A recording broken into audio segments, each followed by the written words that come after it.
Dah.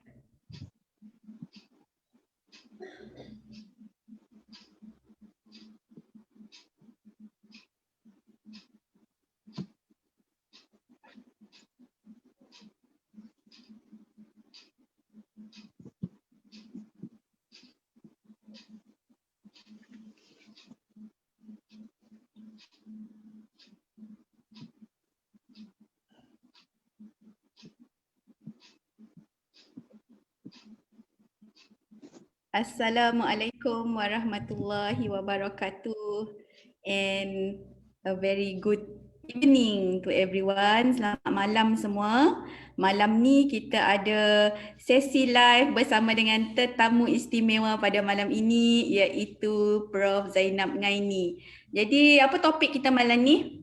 Tahu topiknya santai-santai saja untuk orang yang dah tulis manuskrip untuk hantar ke jurnal tapi tak pasti sama ada manuskrip jurnal dia dah sedia untuk diterbitkan, ready to be published ataupun tidak. Jadi tajuk kita pada malam ini ialah is your journal manuscript ready for publication? Nanti Prof Zainab akan jawab. Okey, jadi sebelum kita mulakan, saya minta anda untuk share FB Live kita pada malam ini supaya lebih ramai yang mendapat manfaatnya, terutamanya pelajar-pelajar yang tengah buat master PhD ataupun pensyarah-pensyarah muda yang nak menulis untuk publication dan juga penyelidik-penyelidik yang ingin juga menulis dan publish artikel masing-masing.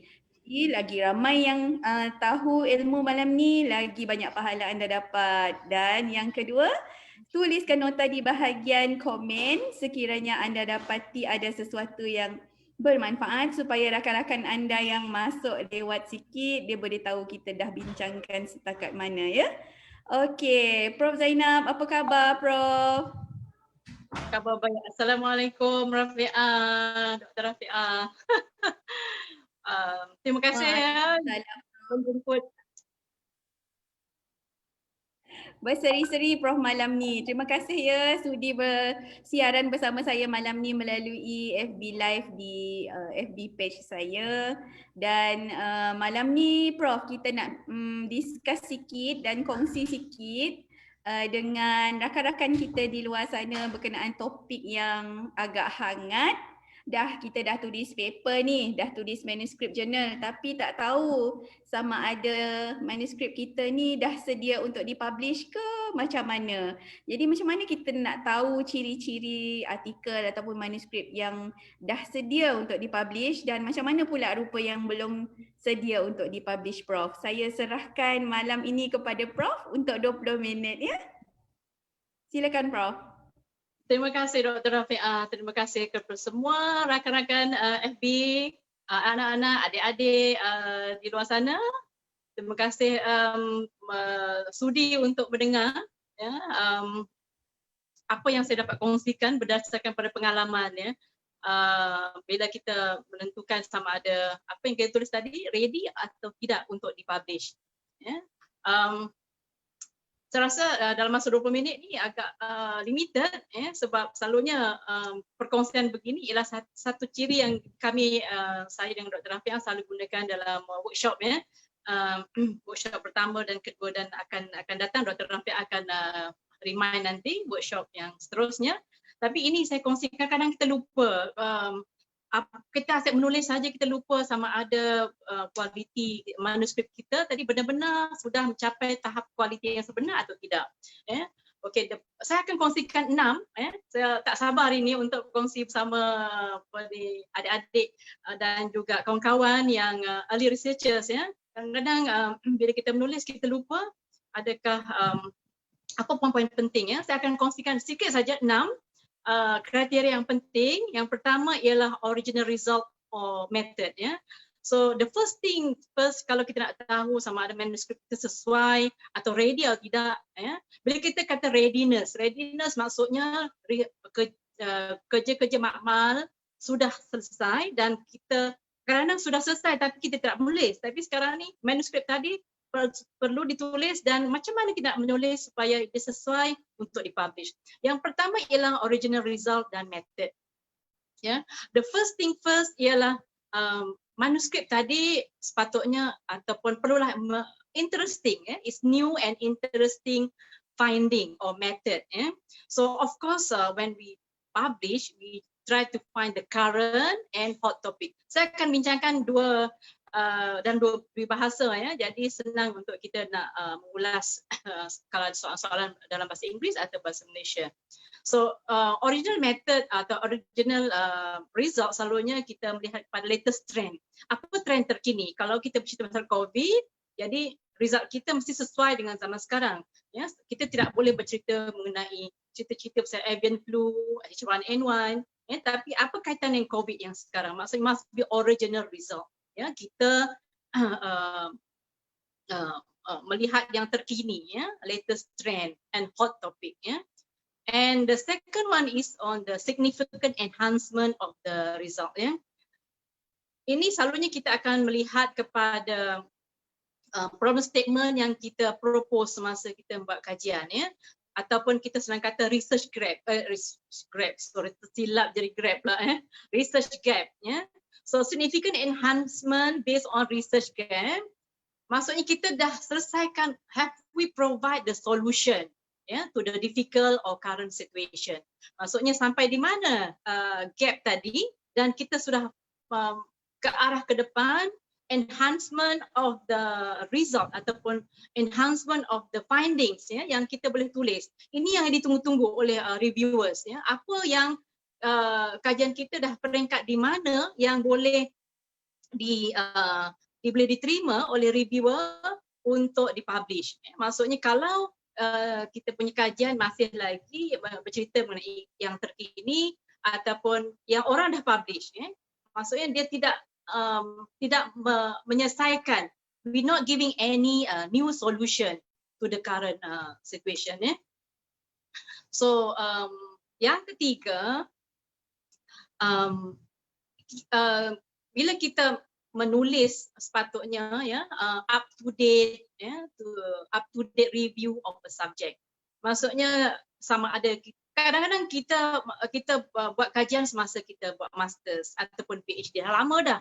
Dan bila kita balik balik lepas PhD, kita dah mengajar ataupun pelajar-pelajar pun sudah bekerja, bila masuk balik sebagai academician, kita nak publish. So review, literature review yang kita guna mungkin dah outdated, sebab tu kita perlu update with the literature review, cari yang current. Normally references yang kita guna untuk menjadi satu storyline yang menarik ialah selalunya kurang daripada 5 atau 6 tahun yang belakang. Kalau sekarang tahun 2020, jangan pula kita letakkan reference kita 1999. Walaupun kenapa 1999? Sebab kita lahir.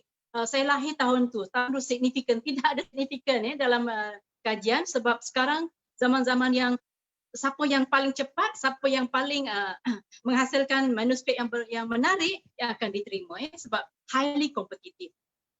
So bukan saja literature review, dalam bentuk discussion kita perlu disupport ataupun disokong oleh jurnal-jurnal yang terkini. Jadi macam sekarang kita lihat, kalau bandingkan dengan dulu, zaman-zaman saya Dr. Rafi'ah, susah untuk dapatkan jurnal-jurnal yang online. Sekarang ni tidak ada alasan untuk kita tidak jumpa jurnal. Sebab sekali type saja keyword dalam workshop kami sediakan how to prepare keyword to get the journal. Kalau kita melihat references, kita type keyword dah kita boleh dapat 200-300 jurnal yang berkaitan. Jurnal-jurnal tadi yang digunakan untuk menyokong kita punya manuskrip supaya menjadi satu story yang menarik. Storyline, maksudnya discussion and literature review disokong oleh recent references. Jadi ada yang pertama tadi mengenai original result of method. Yang kedua ialah significant enhancement. Kita dah selesaikan research gap tadi, kita dah melangkaui atau belum solution. Yang ketiga ialah up to date review of a subject. Jadi 3 perkara yang bermula tadi menunjukkan jurnal manuskrip yang kita tulis tadi ready untuk dipublish. Tapi ada keadaan yang jika manuskrip kita ataupun our work is outdated. So journal yang ready untuk dipublish must be not outdated work. Jadi macam mana kalau macam saya kata tadi ada pelajar, contohnya pelajar saya yang graduate 2014. 2014 tidak perlu requirement untuk bergraduate, tidak perlu ada publication. Tapi the work is original, maksudnya pelajar tersebut membuat kajian. Tapi bila tahun 2020 dah outdated dah. Dia punya references. So macam mana untuk handle benda tu? Sebab perkara ni dia bukan outdated work, tapi sebab resultnya ialah original.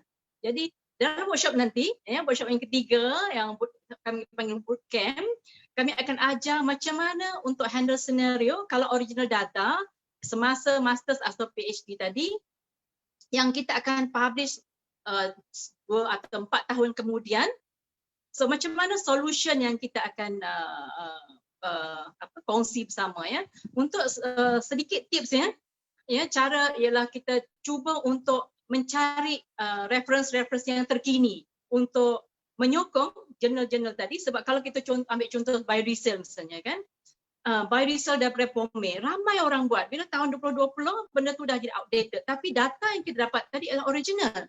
Jadi kita perlu tulis yang sesuai dengan keadaan semasa sekarang, sebab kalau dia buat untuk daripada POME, kita campuran POME dan PFFPD contohnya, palm oil distillate. Jadi mesti ada kelainan dari segi penulisan. Jadi kadang-kadang kita rasa macam sama, tapi bila kita menulis, ya, kita sokong dengan reference-reference terkini, so kajian tadi tidak outdated ya. So rasanya yang keempat tadi jelas ya, not outdated work. Yang kelima, saya tak pasti cepat ke tidak, tapi saya rasa yang kelima ialah no incorrect or missing conclusion. Maksudnya kalau kajian kita dah buat daripada literature review, and then kita dah dapat discuss memang baguslah data kita. Contohnya kalau kita buat absorption studies contohnya, tapi kita dah beritahu absorban kita memang the best lah, dapat menjerap sehingga 99% of methylene blue ataupun heavy metal. Tapi kita lupa conclusion dia ialah Q0 dia macam mana, which is maximum absorban capacity-nya kita tak discuss. Ya, maksudnya kalau kita buat benda baru, absorban perlu ada Q0 dia, ataupun maximum absorban capacity. Contoh-contoh macam itulah. Ataupun dalam sintesis ya, sebab bidang saya ada dua, satu dalam bentuk environmental chemistry dan juga yang kedua ialah organic synthesis. Kalau kita kata compound tadi bagus sebagai drug, ya, apa yang membuktikan sebagai drug? Dalam conclusion kita lupa bahawa hydrogen bonding contohnya dengan reseptor, ya. Berapa banyak hydrogen bonding dan reseptor yang memberi kesan kepada aktiviti contohnya. So kita sokong dengan molecule docking. Jadi kita perlu ada conclusion daripada result discussion tadi, kita kena sokong last sekali dalam conclusion untuk kira macam kata-kata terakhir. Ini ialah hasilnya, which is di conclusion ialah macam ni.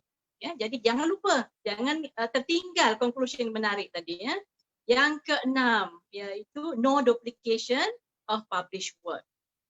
Ya, maksudnya kalau kita buat satu study atau kita menulis, ya, kadang-kadang kita terikut-ikut. Ya. Kita terikut-ikut dengan jurnal yang publish benda yang sama ataupun kajian yang sama dengan kita. So cara kita menulis pun ikut jurnal tadi. Ya. Tidak salah kalau kita buat sebagai perbandingan, tapi membuat kelainan dari segi kita menulis. Ya.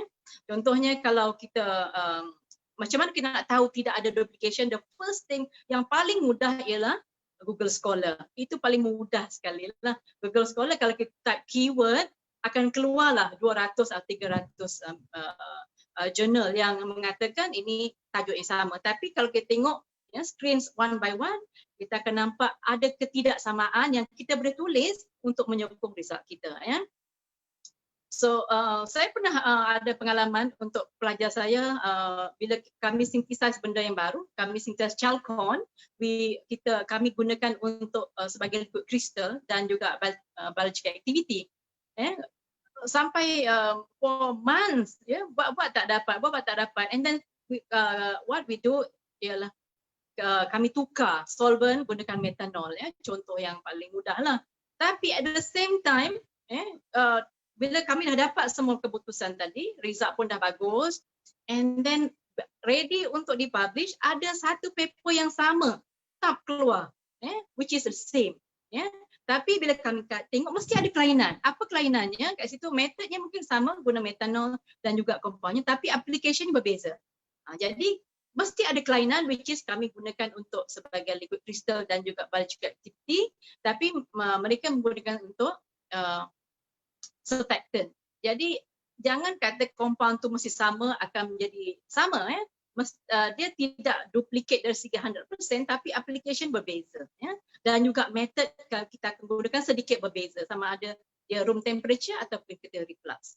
Jadi kalau the more we read, the more we know the similarities and differences of our manuscript and whether our manuscript is ready or not. So dia ada 6 saya rasa semua Dr. Rafiq dah tulis jelas tadi.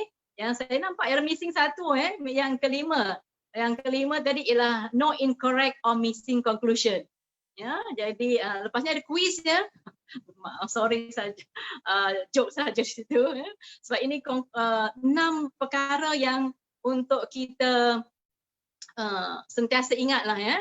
Kadang-kadang kita menulis, kita lupa sama ada satu daripada 6 kriteria tadi termiss. Jadi saya harap dapat membantu perkongsian saya lah, bergantung depend based on my experience daripada 20 tahun 23 tahun sebagai pensyarah di UNIMAS, hasil-hasilnya yang saya perhati satu-satu. Kadang-kadang pelajar tersilap juga buat macam ni jadi saya pun kadang-kadang tersilap juga, jadi saya keep going to the 6 kriteria tadi yang dapat membantu. Rasa boleh perkongsian tadi harap jelas dan dapat membantu semua untuk menulis manuskrip yang berkualiti.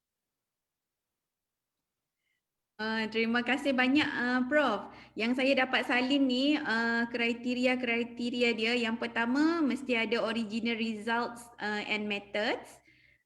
Kemudian yang kedua significant enhancement of the results from previous studies. Kemudian yang ketiga mesti ada up to date review of the subject, maksudnya references semua kena up to date. And then yang keempat must be an updated work. And then yang kelima no incorrect or missing conclusion, dan yang keenam no duplication of other or previous work. Yang keempat tadi outdated work. Yang no outdated work maksudnya. Yang keempat tidak outdated lah. Okay. Prof, apa nama, sebelum kita habiskan ni boleh tanya satu soalan ke Prof? Boleh. Satu je. Macam boleh. Kalau kita dah kalau macam research kita buat tahun lama dah lah, 2014 ke 2013 ke, lepas tu kita katakan kita barulah nak tulis thesis kita ke, nak tulis paper kita ke, macam mana Prof, logik ke kalau kita guna reference yang terkini untuk support kita punya discussion, sedangkan kita punya result tu result yang lama? Especially ni kalau dalam biological science ke life sciences ke, yang kita ambil data tu tahun bila dan data tu valid untuk tahun tu je. Mungkin tahun yang akan datang dah lain. Macam mana tu Prof? Selalunya untuk metodologi kita menggunakan metod yang tarikh masa kita mengambil sampel tadi. Takkanlah metod kita ambil sampel 2014, kita reference ialah 2020, jadi macam tidak tally sebab metod mesti ikut tahun. Tapi untuk result discussion, yes, kita guna yang latest. Sebab selalunya kita tidak menulis unless kita very energetic, tahun yang sama ambil sampel terus tahun yang sama menulis. Kadang-kadang kita kemudian selalunya untuk yang result discussion, yes, kita boleh gunakan yang latest references. Ya, tapi kalau untuk method tidak boleh yang latest lah. Kalau tidak dia tidak tally. Betul betul. Okey, saya faham. Jadi saya harap apa yang telah dikongsikan oleh Prof Zainab sebentar tadi dapat memberikan manfaat kepada semua viewers kita pada malam ini, dan kalau anda mendapati anda mendapat sebarang faedah atau manfaat daripada perkongsian malam ini, tolong share dengan rakan-rakan yang lain supaya lebih ramai yang tahu macam manakah ciri-ciri artikel yang dah bersedia untuk kita hantar ke jurnal untuk diterbitkan. Sebelum saya akhiri FB Live malam ini, saya ingin nak kongsikan tentang upcoming bootcamp yang saya dan Prof Zainab akan conduct pada 1 dan 2 Disember 2020. Jadi kali ini ada perbezaan sedikit daripada dua workshop yang kami telah conduct sebelum ini. Sebelum ni tempatnya hampir penuh ya. Kalau workshop 1 hampir penuh, tinggal 10 tempat, 9 tempat sebenarnya untuk workshop 1. Dan untuk workshop 2 penuh dalam 80 tempat. Kemudian untuk workshop 3 ni kami tak ambil ramai peserta, hanya 30 maksimum saja, kerana untuk workshop ketiga ni kita ada kelainan di mana peserta-peserta kita hendaklah sudah mempunyai draft artikel masing-masing, draft pertama yang kami akan bagikan perkhidmatan untuk review artikel tersebut dan melihat kesediaannya untuk publication. Kemudian semasa bootcamp, peserta akan membuat pembetulan ataupun revision terhadap artikel masing-masing dengan bimbingan kami. InsyaAllah kami akan berikan segala ilmu yang kami ada, kami kongsikan dengan peserta-peserta supaya pada akhir bootcamp semua dah boleh submit paper ke jurnal masing-masing. Prof, ada tambahan lagi Prof tentang ni? Ya, untuk manuskrip tadi kami perlukan masa untuk baca dan bukan macam cincai 2-3 hari baca. Sebab tu time untuk submission latest is 22 hari bulan, seminggu sebelum workshop bootcamp tadi. Jadi kami ada masa untuk meneliti, bagi input, bagi kau-kau punya information, ya, yang tadi macam mana kalau macam data dah dapat tapi publish kemudian, ya, macam mana kami cuba untuk jadikan dia ada lah orang kata, ya, paper tadi ada dan kualiti dan boleh dipublish, ya, sebab kadang-kadang mistaknya kami tahu di mana untuk bagi manuskrip tadi menarik lah. Ya, kita akan kongsikan sekali macam mana nak buat journal targeting, macam mana nak hantar submission properly, tulis cover letter, dan juga macam mana kalau kita nak jawab rebuttal, kita nak buat rebuttal untuk menjawab komen daripada reviewer dan sebagainya. Bootcamp ni 2 hari penuh. Dan kami hanya ambil 30 peserta kali ini, jadi siapa yang cepat dialah yang dapat tempat. InsyaAllah sekarang dah mula pendaftaran, kami dah boleh terima pendaftaran dan harap-harap anda adalah salah seorang daripada peserta kami yang bakal dibimbing untuk bootcamp yang akan datang. Ingat ya, 1 hingga 2 hari bulan Disember writing bootcamp for journal publication, and then sebelum tu kena hantar dulu draft manuskrip pada selewat-lewatnya 22 November. Jadi tarikh akhir untuk pendaftaran adalah 22 November. Okey, selamat berehat di hujung itu dan kami mengucapkan terima kasih kepada anda kerana bersama kami pada malam ini. InsyaAllah sekiranya ada sebarang pertanyaan boleh letakkan di bahagian komen, kami akan cuba jawab sebaik mungkin. Assalamualaikum warahmatullahi wabarakatuh. Terima kasih Prof dan selamat malam semua. Terima kasih. Assalamualaikum.